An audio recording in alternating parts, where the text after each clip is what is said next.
What is happening, people? So, just a quick update on the Rangy. So, it's developed an oil leak.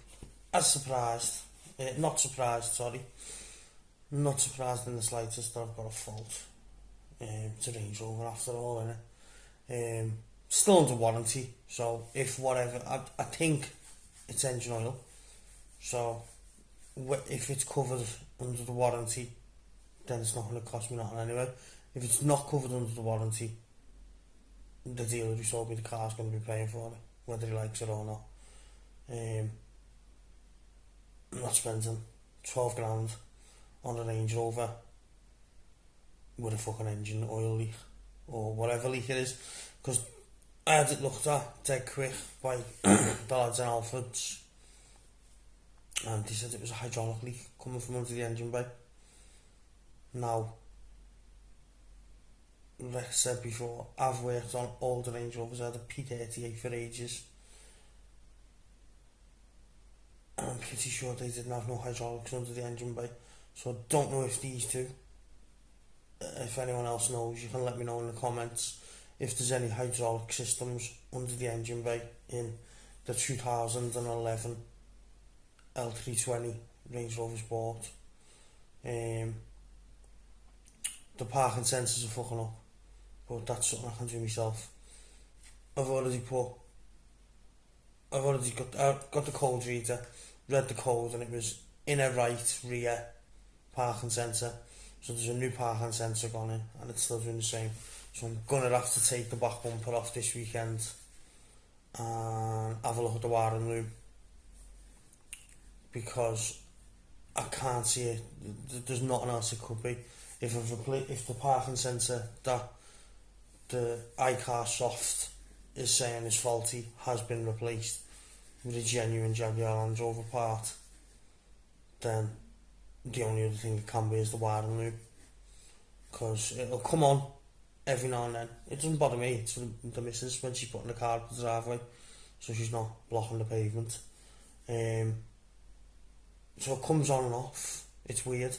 That's why I'm thinking it might be a little split in the loom, and it's connecting, disconnecting sort of thing, because it'll come on and I've got the reverse camera and all my parking sensors front and rear, and then I'll drive. We went to Pizza Hut with the kids the other day. Parking sensors were working when I left the house, so was the reverse camera. Got to Pizza Hut with the kids, goes to reverse into the parking space, and I had no sensors, so I just had to wing it. Yeah, but that's something I can do myself. That's not a problem. The only thing is the cost of buying a new loom, if it is the loom, or repairing it. I'm pretty sure I've got a solder 9.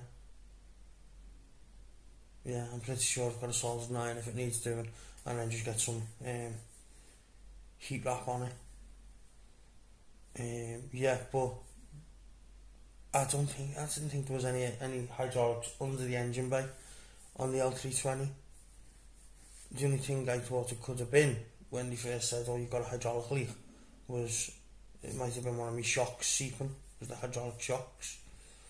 But I don't know.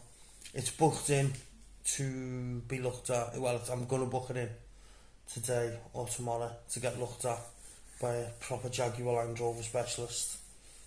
The place who's done all my father-in-law's Jags, so they'll have more experience on Range Rovers than the lads at Halford, so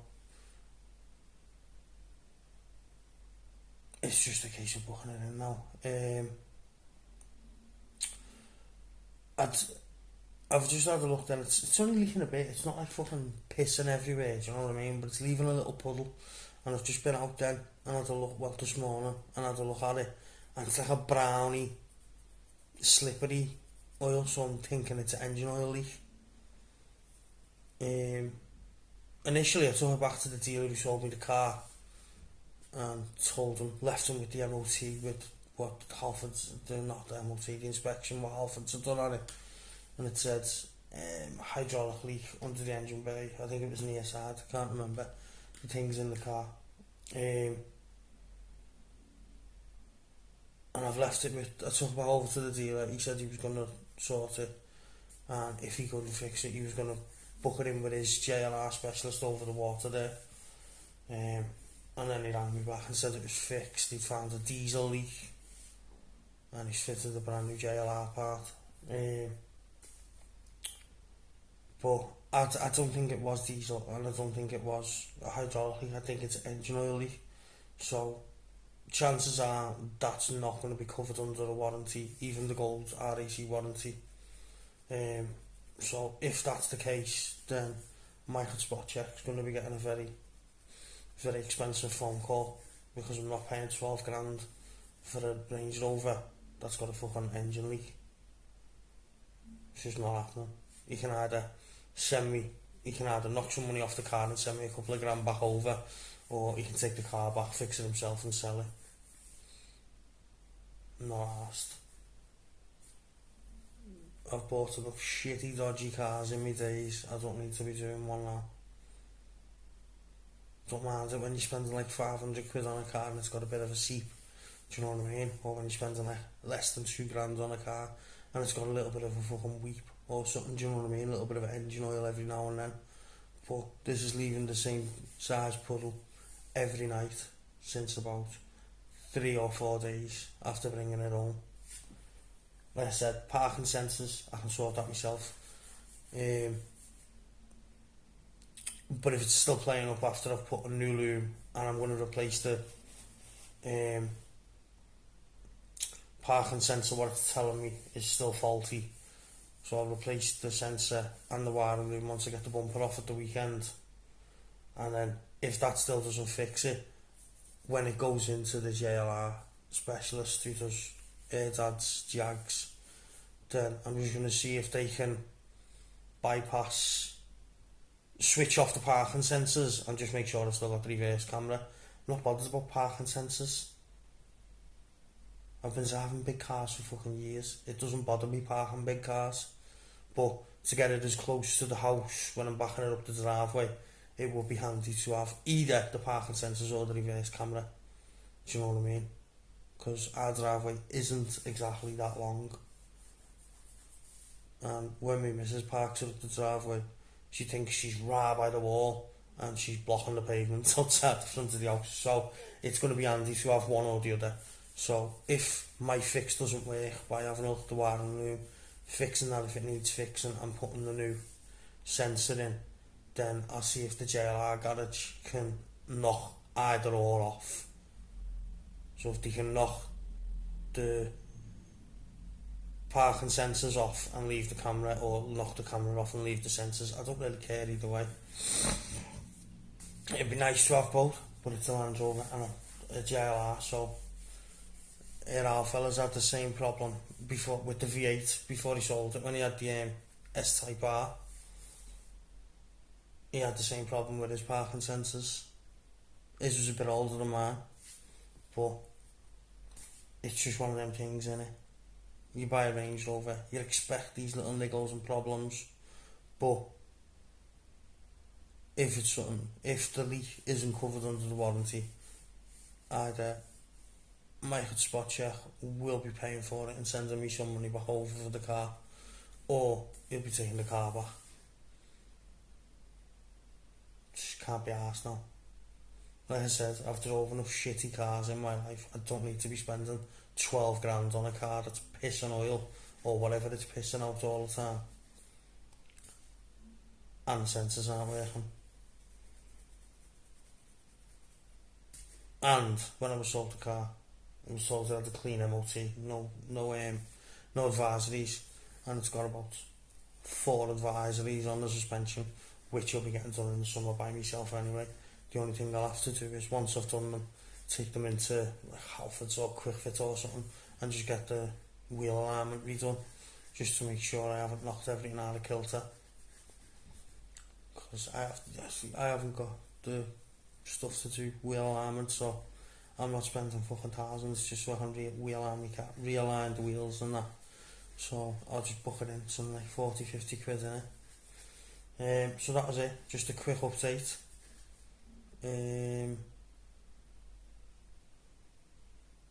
Yeah, that's it, just a quick update.